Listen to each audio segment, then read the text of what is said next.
junjungan besar Nabi Muhammad Sallallahu Alaihi Wasallam. Saya Iznur Khalisa binti Muhammad Azli dan bersama rakan seperjuangan saya Nurul Alam binti Hamzah, kami akan membincangkan berkaitan hadis muamalah iaitu meninggalkan perkara sia-sia. Baiklah, sebelum kami bergerak kepada perkara yang lebih mendalam, jadi saya akan mulakan terlebih dahulu mengenai pengenalan hadis. Jadi seperti yang kita tahu, perkataan hadis ni dia adalah berasal daripada kata asal daripada perkataan hadas. Dari sudut bahasanya bererti baru, iaitu lawan qadim ataupun cakap maupun berita. Kemudian hadis dari segi bahasa adalah perkataan hadis ini dia memberi erti perkabaran ataupun perbualan maupun cerita sama ada berkaitan dengan keagamaan ataupun keduniaan atau yang telah berlaku maupun sedang berlaku dan sama ada ianya sedikit ataupun banyak. Okey, kemudian hadis adalah dari segi istilah. Okey, hadis pula dia adalah sesuatu yang disandarkan kepada Rasulullah sama ada dari segi perkataan, perbuatan maupun ikrar, iaitu pengakuan ataupun sifat seseorang.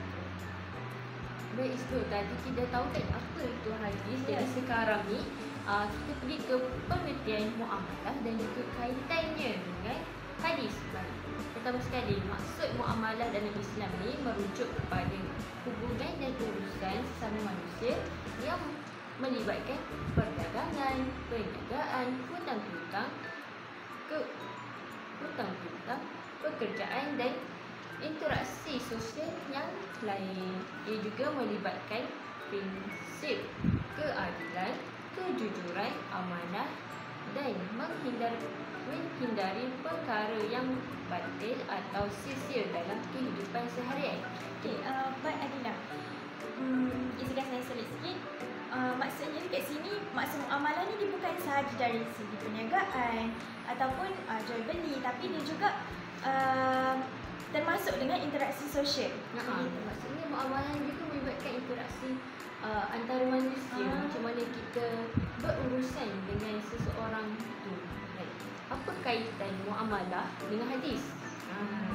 Hadis ini menyatakan bahawa sebahagian daripada kesempurnaan Islam seseorang ialah meninggalkan perkara yang tidak bermanfaat.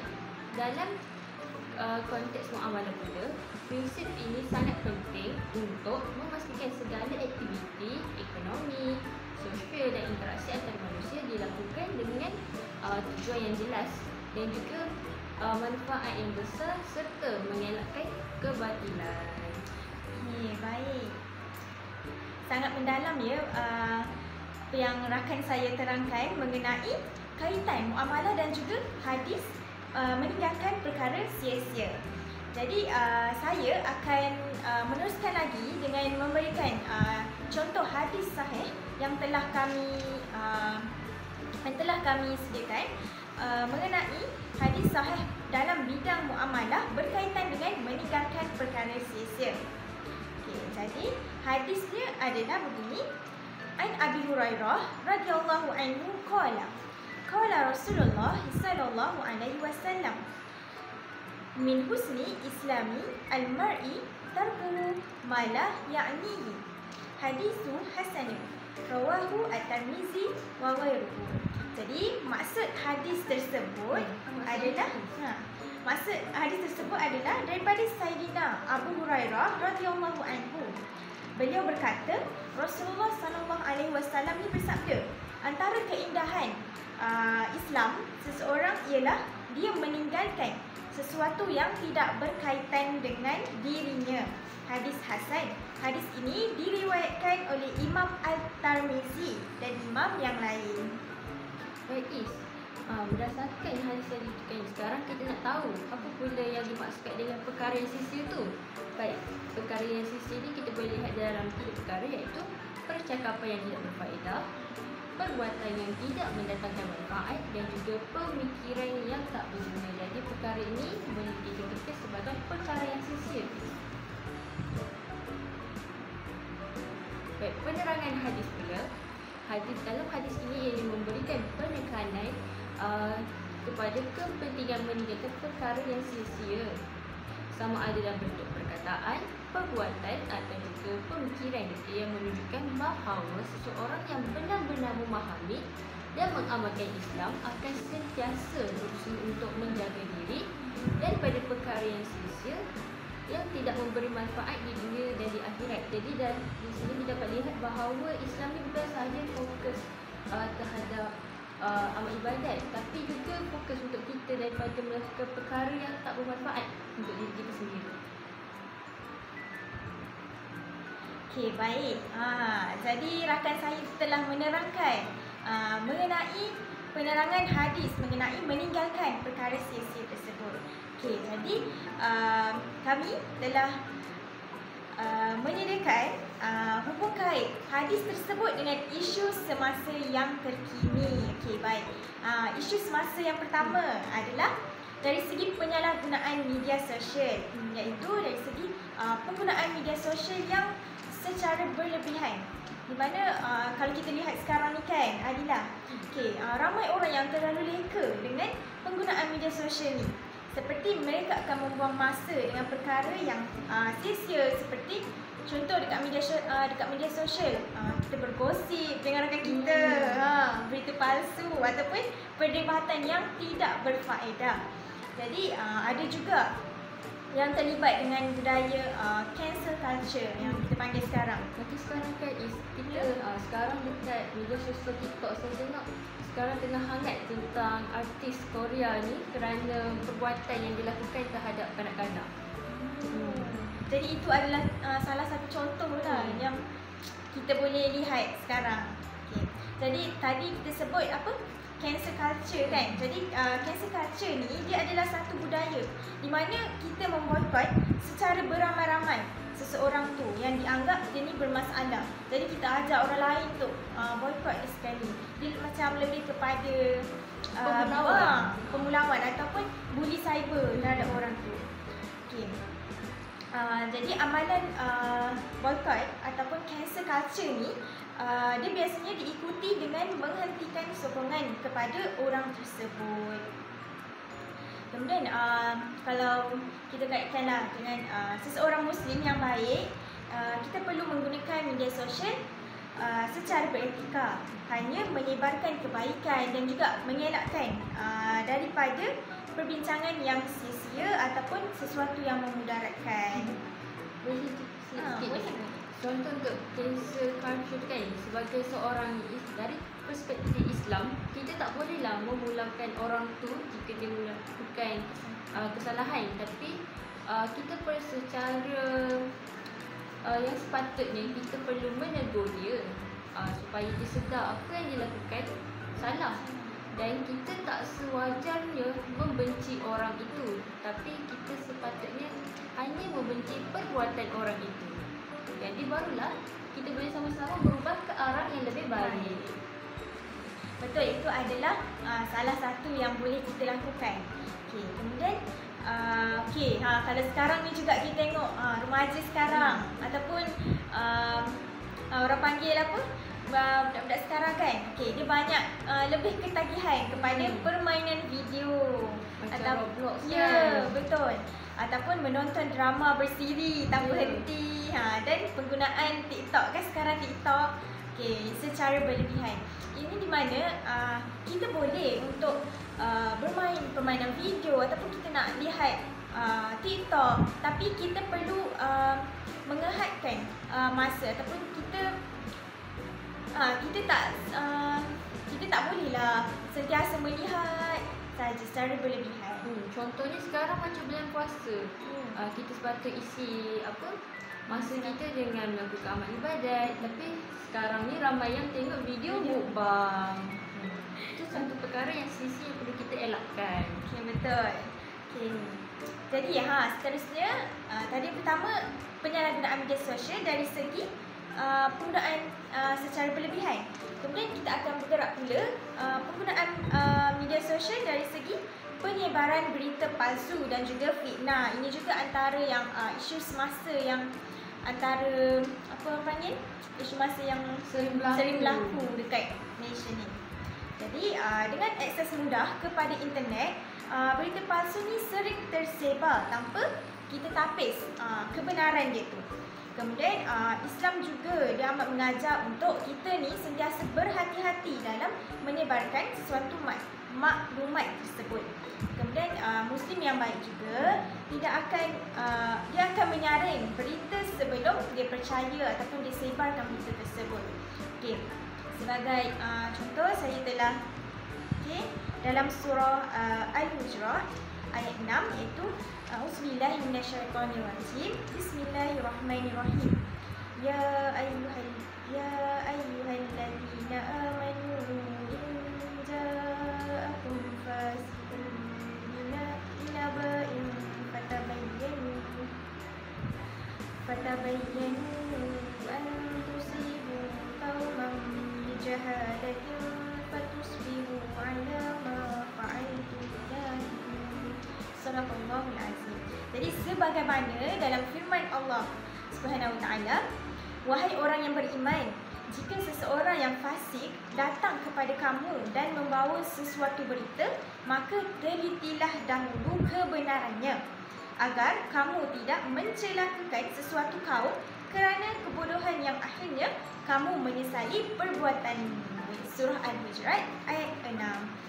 Okay. Betul Is. Jadi setiap berita yang kita peroleh, kita perlu tabayun dahulu, iaitu selidik dulu berita itu sebelum kita percaya dan juga sebarkan berita-berita itu. Okay, jadi berdasarkan daripada surah tadi lah kan, kita telah dapati dah bahawa Allah Subhanahu Wa Taala ni dia telah memberi kita peringatan kepada manusia ni agar kita tidak mempercayai sesuatu perkara tanpa kita pastikan kesahihan dia dan tidak mengikut kabar berita yang buruk, kerana itu juga akan memudaratkan diri kita dan juga memudaratkan orang lain.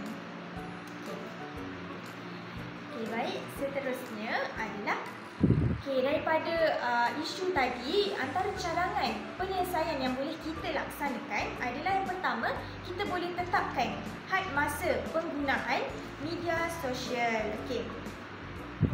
Kita boleh hadkan penggunaan ni adalah dari segi contoh kalau penggunaan telefon Android kan, kita boleh gunakan satu aplikasi kawalan masa seperti digital well-being. Okey.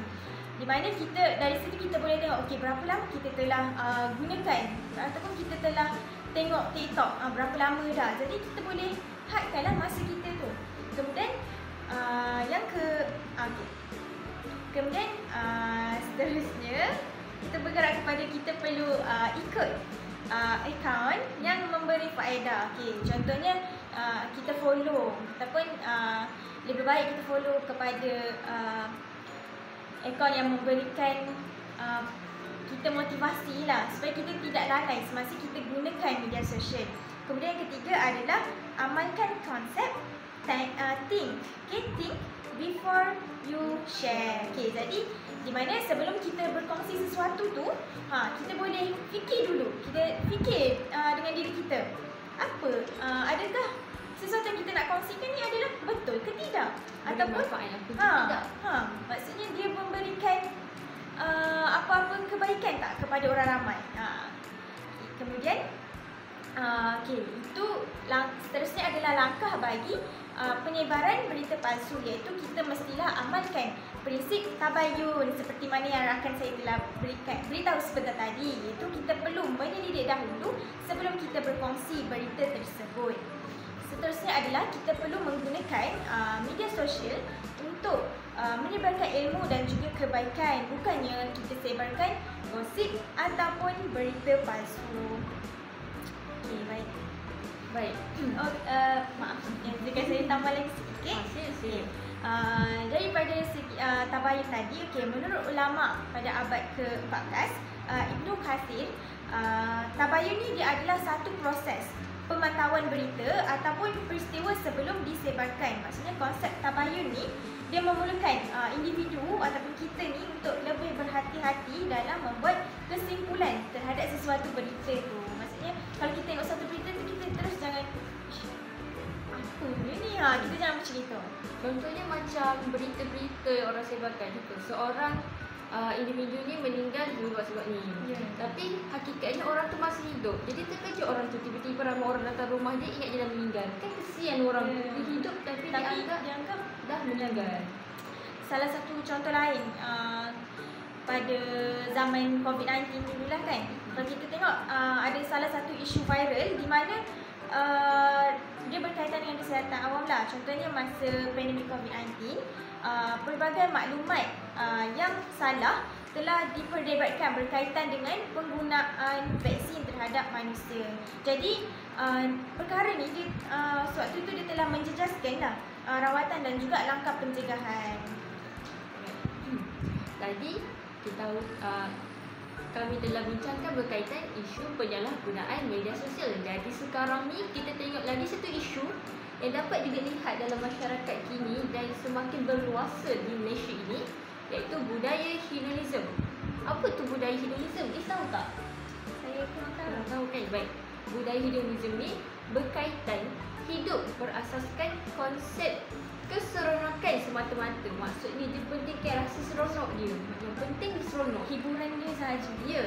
Dan juga dalam budaya hedonism ini menekankan kepuasan diri dengan hiburan, kemewahan dan juga keseronokan tanpa batasan. Sekarang kita dapat lihat kan banyak konsert-konsert. Contoh konsert apa yang Is tahu? Contoh konsert nyanyi lah kan sekarang nyanyi yang kan? banyak ni. Masalah dalam budaya hedonism, contoh di konsert, masalah yang kita dapat lihat ni, satu, buang masa. Kedua, pencampuran antara lelaki dan perempuan tanpa batasan. Dari situ dapat kita lihat tak wajar lah perkara itu dilakukan kan. Is ingat tak satu berita ni yang ada konsert dilakukan di Sunway waktu tahun baru tu. Ada kan ramai terdapat beberapa individu yang meninggal akibat konsert tersebut. Sebab ada konsert itu juga ada melibatkan bahan-bahan terlarang lah seperti dadah. Jadi dalam hadis ini menekankan bahawa seorang Muslim itu seharusnya mengutamakan perkara yang bermanfaat seperti menuntut ilmu, beribadah dan melakukan kebajikan berbanding mengajar manusia ke arah keseronokan dunia yang sementara. Jadi daripada melakukan konsert-konsert yang tak bermanfaat, yang membuang duit, baik kita anjurkan program-program yang berilmiah seperti program selawat. Dulu ingat tak negara Malaysia ni selalu menjemput seorang pendakwah ni, nama dia Habib Syekh. Sekarang program-program seperti itu semakin berkurang, lebih kepada hiburan. Jadi sepatutnya tak wajar perkara itu dilakukan. Jadi baik, seterusnya kita lihat dalam budaya hedonism ini juga kita dapat lihat orang ramai mengabaikan tanggungjawab dan juga nilai agama. Kenapa? Ini kerana individu yang terlalu asyik dengan hiburan dan keseronokan sering mengabaikan solat, tanggungjawab keluarga dan juga kerja. Jadi dilihat contoh penganjuran konsert. Mungkin ada orang yang pergi konsert tu dan juga pergi solat, tapi berapa ramai yang masih lagi ingat untuk menjaga solat? Majoriti lupa untuk solat. Kan? Maksudnya mereka lebih mementingkan perkara yang melalaikan daripada perkara yang sepatutnya mereka lakukan terlebih dahulu. Mereka fikir mereka lebih mendahulukan je. Aku nak tengok artis aku ni buat persembahan. Solat aku dah bayar. Aku dah bayar banyak. Solat tu hari-hari boleh buat. Mungkin mereka fikir seperti itu. Dan juga sekarang saya dapat lihat contoh macam budaya iftar di dataran ni kan. Okay, bagus berbuka di dataran ramai-ramai untuk mengeratkan hubungan. Tapi dari situ ada satu permasalahan yang saya dapat lihat dari segi solat. Adakah mereka sempat untuk menunaikan solat maghrib itu? Sebab di dataran tu jarang yang menyediakan tempat untuk kita solatkan. Jadi dalam hadis ini juga mengingatkan bahawa perkara yang tidak berguna hanya merugikan dan boleh membawa kepada kelalaian dalam kehidupan. Baik, yang poin yang terakhir bagi budaya hedonism juga, selain perkara itu lalai, ia juga pembaziran masa dan harta. Selalu tiket konsert tu bukan murah kan Is? Betul. Ada yang sampai beribu. Beribu mana? Beribu pun ada Is. Yang sanggup pergi Korea, yang sanggup beli merchandise, apa semua tu kan. Apa yang lampu tu apa namanya? Light stick.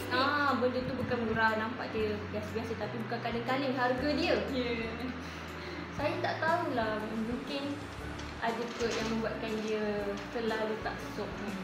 Tapi sepatutnya kita tanamkanlah dalam jiwa masyarakat kita ni bahawa berpada-padalah dalam berhibur. Duit tu boleh buat yang lagi elok kan. Contoh masa student ni kan, baik kita guna duit tu untuk beli makanan untuk kita makan daripada kita bazirkan untuk hiburan. Beribu-ribu atau beratus-ratus. Ya. Untuk satu hiburan saja. Ramai saya lihat student waktu ada duit, dia pergi konsert tu, dia beli ni, dia pergi hiburan situ, tengok wayang apa semua kan. Tapi di akhir bulan dia mengadu. Contohlah, aku tak cukup duit lah, hari-hari aku makan Maggi je. Maggi tu pun aku belah separuh. Sebab apa? Sebab tindakan dia yang boros dalam hiburan. Mungkin boleh untuk hiburan, tetapi perlu ada limit dia. Betul tak?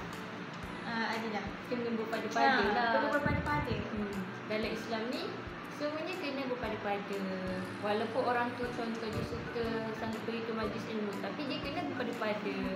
Jangan sampai melupakan tanggungjawab dia lain. Jadi dari sini kita dapat lihat Islam menekankan konsep kesederhanaan dan dari segi penggunaan harta dan juga secara bijak untuk perkara yang memberi manfaat kepada diri dan masyarakat.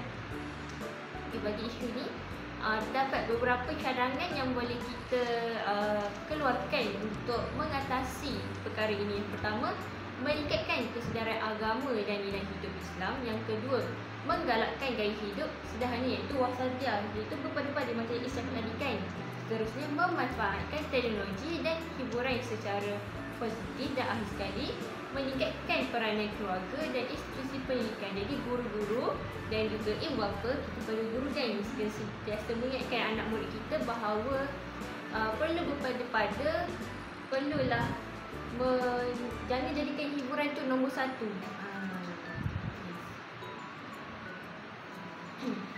Okey, baiklah. Kita telah mendengar perbincangan mengenai isu semasa berkaitan dengan hadis meninggalkan perkara sia-sia, iaitu yang pertama adalah isu berkaitan dengan penyalahgunaan media sosial dan yang kedua adalah budaya hedonisme.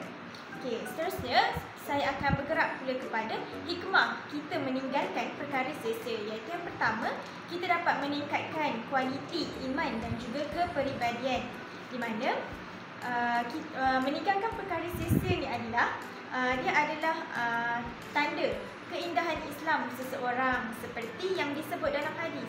Jadi ini dia membantu seseorang untuk mengawal nafsu dan juga tidak terpengaruh dengan hiburan yang melelaikan seperti yang Adilah telah terangkan sebentar tadi. Kemudian yang kedua, dia akan menjadikan individu yang lebih bertanggungjawab dalam kehidupan. Dan yang ketiga, dapat mengamalkan akhlak mulia dan juga menghindari perkara yang merosakkan kepribadian seseorang itu. Jadi sebagaimana sabda Rasulullah sallallahu alaihi wasallam, wa man kana yu'minu billahi wal yawmil akhir falyaqul khairan aw liyasmut. Di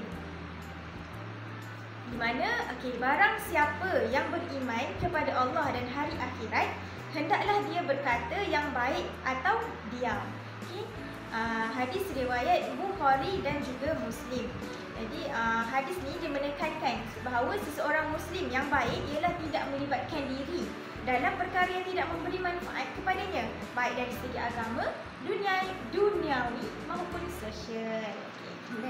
Hikmah yang kedua pula adalah kita akan memperolehi ketenteraman jiwa dan juga mental kerana meninggalkan perkara yang tidak berfaedah seperti hiburan berlebihan dan perkara melelaikan dapat memberi ketenangan kepada jiwa, iaitu apabila seseorang lebih fokus kepada perkara yang baik seperti berfikir, baca Al-Quran dan menuntut ilmu, ia dapat menjauhkan diri daripada tekanan hidup yang tidak perlu. antara tekanan hidup tu dari segi kewangan dan lain-lain. Baik. Seterusnya, kesimpulan yang kami dapat rumuskan dari perbincangan ini, yang pertama sekali, hiburan bukan sekadar memberi keseronokan, malah hiburan juga boleh digunakan sebagai medium untuk mendapatkan ilmu sambil berhibur. Contoh dapatkan ilmu sambil berhibur tu macam mana? Mungkin dia boleh pergi ke, macam mana orang panggil, dia boleh pergi ke tempat berzikir begitu. Betul tak Adi? Betul. Contoh juga macam kita pergi ke majlis-majlis ceramah yang ustaz itu suka buat lawak. Macam ibu saya, dia suka dengar ceramah daripada Samsul Debat dan juga Ustaz Abdul Somad, kerana cara penyampaian kedua ustaz ni santai tapi masuk dalam jiwa ni. Dia tidak terlalu serius lah. Dia kata-kata mereka bergurau jugalah, barulah kita tak rasa bosan. Rasa tertarik untuk dengar. Jadi dalam hadis ni juga kita dapat simpulkan hadis ni tentang meninggalkan perkara sia-sia, mengingatkan kita agar bijak dalam menggunakan masa dan teknologi, khususnya dalam era media sosial yang sering disalahgunakan untuk perkara yang tidak bermanfaat. Penyalahgunaan media sosial dan budaya hedonisme yang berlebihan boleh melalaikan serta menjauhkan individu daripada matlamat hidup yang lebih bermakna. Oleh itu, sebagai umat yang berpegang pada ajaran Islam, kita semua seharusnya menggunakan media sosial secara berhikmat dan mengutamakan perkara yang membawa manfaat bagi diri sendiri dan juga masyarakat. Baiklah, itu sahaja sedikit sebanyak perkongsian daripada saya dan juga rakan saya mengenai hadis meninggalkan perkara sia-sia. Jadi semoga perbincangan kami ini memberikan manfaat kepada rakan-rakan saya yang lain maupun masyarakat di luar. Itu sahaja daripada kami. Sekian, terima kasih.